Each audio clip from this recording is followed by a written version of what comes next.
بسم اللہ الرحمن الرحیم. but نیت سے پڑھی جاتی ہے. You have to believe in it yourself. Nobody can teach you. We are taught 5 وقت نماز پڑھنا ضروری ہے, but not every Muslim follows it. Somewhere down the line, Do you follow it? No, I'm not able to follow it, and I'm very honest about it. I would love to, but I can't. But I think of Allah every moment of my life. Me, most certainly, I'm very proud to be a Muslim. But what people would say is, I'm an easier going Muslim. I'm a moderate Muslim. Cool. Dr. Yeah. Many a times, people ask me, do you do this? And I'm like, no, but I'm still a Muslim. Yeah. Do you do this?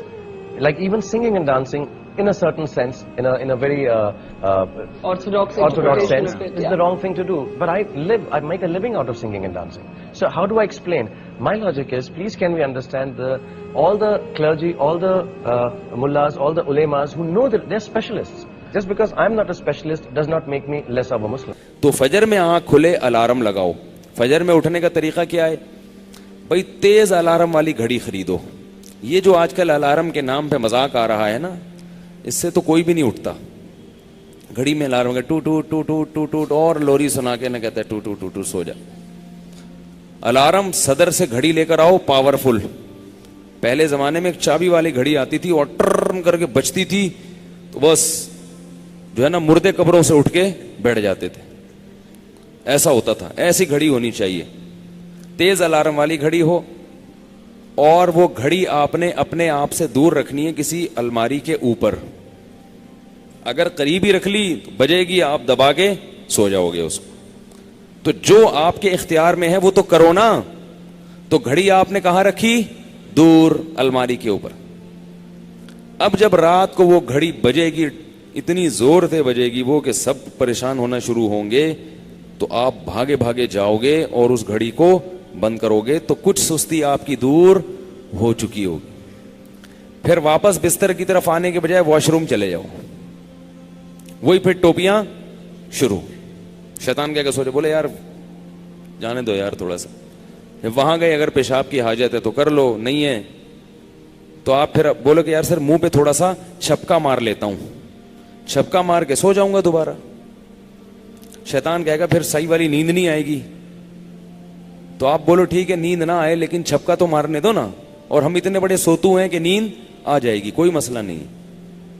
تو جا کے پھر تھوڑا سا چھپکا مارو. جب چھپکا مار لیا نا, بڑا مسئلہ آسان ہو جاتا ہے. منہ پہ پانی ڈل گیا, آنکھیں کھلنا شروع. بس جلدی سے پھر کیا کیا آپ نے؟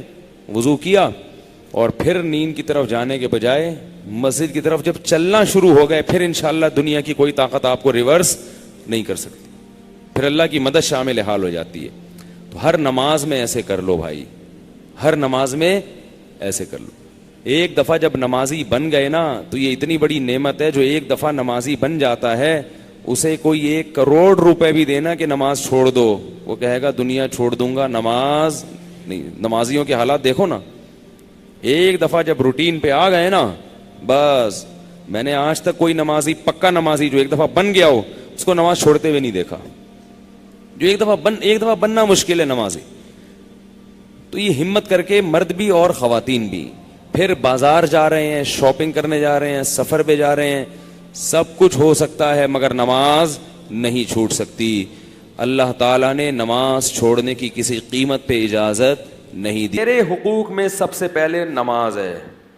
اپنے کاموں میں مشغول رہو, لیکن 5 وقت ندا لگے گی حی علی الصلاۃ کی. میں مؤذن کے ذمے لگاؤں گا کہ تمہیں یاد دلاتا رہے.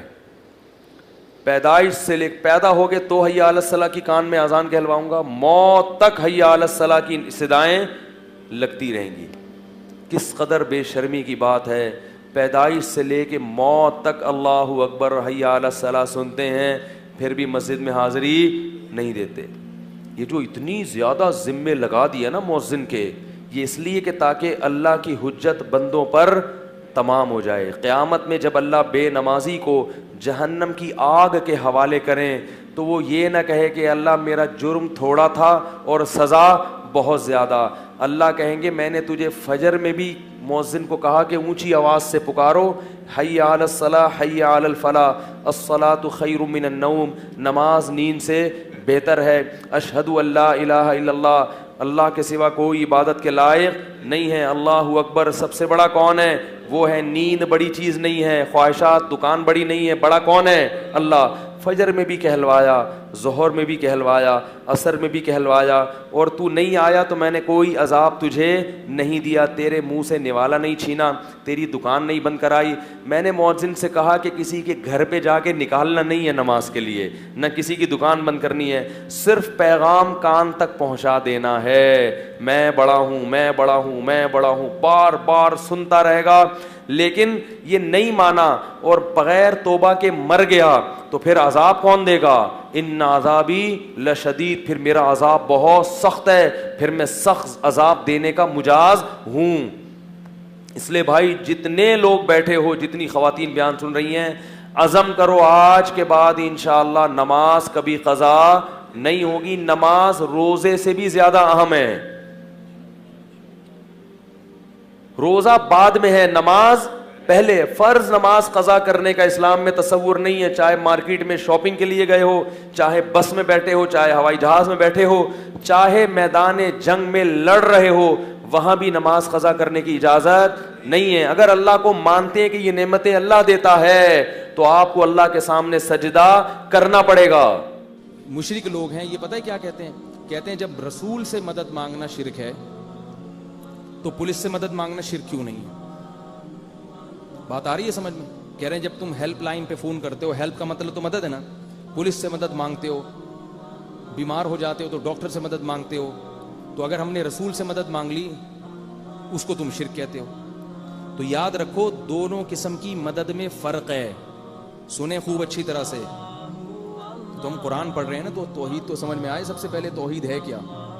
ایک مدد وہ ہوتی ہے جو ما فوق الاسباب ہوتی ہے, جس کی کوئی سائنٹیفک لاجک نہیں ہوتی, اور ایک مدد وہ ہوتی ہے کہ آپ جس سے مدد مانگ رہے ہیں آپ کو پتا ہے وہ اسباب اختیار کرے گا, وہ جو میرا کام کرے گا اس کی کوئی لاجک ہوگی. آئی بات سمجھ میں؟ اس کی مثال ایسے ہے, میں آپ سے مدد مانگتا ہوں کہ یار بھائی ایسا ہے کہ مجھے پیاس لگ رہی ہے, مجھے پانی پلاؤ, میری مدد کرو. تو قحط تو نہیں پڑا ہوا, پانی موجود ہے, کولر ہے, سب کچھ ہے. آپ اٹھیں گے, ٹانگیں استعمال کریں گے, جائیں گے, نل کا کھولیں گے, گریویٹی کی وجہ سے پانی نیچے کی طرف آئے گا, نیچے گلاس رکھ دیں گے آپ تاکہ وہ ضائع نہ ہو, بھرے گا, پھر آپ لائیں گے, میرے ہاتھ میں پکڑائیں گے. تو یہ سارے کام ایسے ہیں جن کی کوئی لاجک ہے. آپ اٹھیں ہیں اس لیے کہ اس کی لاجک ہے, آپ کے اندر توانائی ہے, تبھی تو اٹھیں. کیا خیال ہے؟ لیکن یہی معاملہ ایسے ہو گیا کہ صحرا میں ہے اور پانی کا نام و نشان ختم. نہیں آ رہی بات سمجھ؟ کوئی کولر نہیں ہے, کوئی دور دور تک پانی کا نام و نشان نہیں, کوئی کنواں نہیں ہے, اور اگر آپ نے کنواں کھودنا ریگستان میں شروع کیا تو آپ کو پتا ہے کہ میں مر جاؤں گا پیاس سے, مزید کوئی نام و نشان نہیں ہے. اب آپ آ کے اپنے دوست سے کہتے ہیں کہ یار میں تم سے مدد مانگتا ہوں کہ تم مجھے پانی پلاؤ. اب اس کے دو مطلب ہوں گے. ایک مطلب تو یہ کہ تم نے کہیں چھپا کے رکھا ہوا ہے بیٹا, یا تمہارے پاس موبائل فون ہے, تم فون کر کے منگواؤ. اگر یہ مطلب ہے پھر تو ٹھیک ہے, چھپایا پانی ہے تو پلا دو. اور اگر یہ مطلب نہیں ہے تو پھر اس کا مطلب کیا ہے؟ غیب سے سامان پیدا کرو, بس. نہیں آ رہی بات؟ کچھ بھی نہیں ہے, بس چھو منتر کرو پانی آ جائے. یہ کام کس کا ہے بھائی؟ اللہ کا کام ہے. جادوگر جو چھو منتر کرتا ہے نا وہ نظر کا دھوکا ہوتا ہے, یا تو پانی چھپا کے رکھا ہوا تو پھر لا کے دیتا ہے, وہ چھپائی ورنہ پانی نہیں ہو اور پیدا ہو جائے, یا تو کوئی سائنسدان ہائیڈروجن اور آکسیجن کو ملا کے پیدا کرے گا, وہ بھی سائنٹیفک لاجک میں آ گیا. اور اگر یہ بھی نہیں ہے تو پھر یہ کیا ہے؟ یہ وہ مدد ہے جو اسباب سے ہٹ کر ہے. یہ کام صرف کون کر سکتا ہے؟ اللہ. بنی اسرائیل صحرا میں بھوکے پیاسے تھے, اللہ نے مدد کی, آسمان سے منو سلوا اتار دیا. سمجھ رہے ہو بات کو؟ لا الہ الا